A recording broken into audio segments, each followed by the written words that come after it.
بسم اللہ الرحمن الرحیم۔ آج ہم علامہ محمد اقبال کی مرگ خودی کا درست تلفظ کریں گے اور اشعار کو پڑھیں گے۔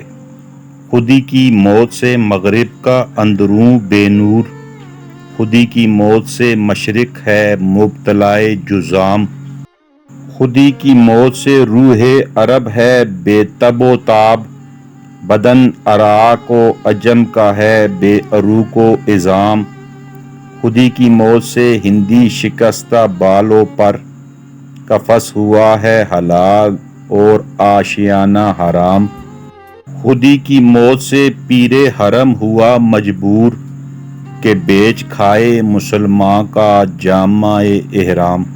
جذام کہتے ہیں خون کا خراب ہونا یا کوڑھ کے مرض کو، عروق عرق کی جمع یا رگوں کو بھی کہتے ہیں۔ عربی باشندے کو کہیں گے، حرم کہیں گے مقدس مقام کو، احرام کہیں گے دو انسلے کپڑے جو ہم عمرہ اور حج کے دوران پہنتے ہیں، اور یہ لفظ ہے مغرب اور ایک لفظ ہے مشرق۔ اگر مجھ سے بھی کوئی غلطی ہوئی ہو تو اس کی میں معذرت چاہتا ہوں۔ اللہ پاک آپ کا میرا ہم سب کا حامی و ناصر ہو۔ والسلام۔